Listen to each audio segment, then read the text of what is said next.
کس قسم کی جمہوریت ہے جہاں کسی اور کی جیت کے خوف سے 2 صوبوں کو ووٹ کے حق سے ہی محروم کر دیا جائے؟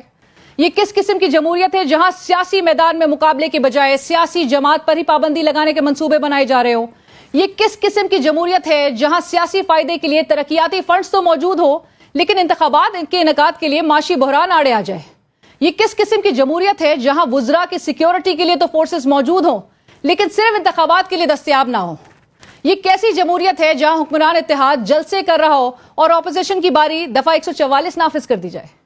یہ کس قسم کی جمہوریت ہے جہاں سابق وزیر اعظم کے گھر کے دروازے توڑے جا رہے ہوں اور ان پر مقدمات کی سینچری بنا دی جائے؟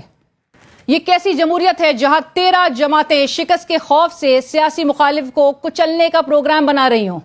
یہ کیسی جمہوریت ہے جہاں صحافیوں کو آزادی اظہار رائے اور سچ بولنے کے بدلے اپنی جان ہی گنوانی پڑ جائے؟ اور یہ کس قسم کی جمہوریت ہے جہاں کل کے محب وطن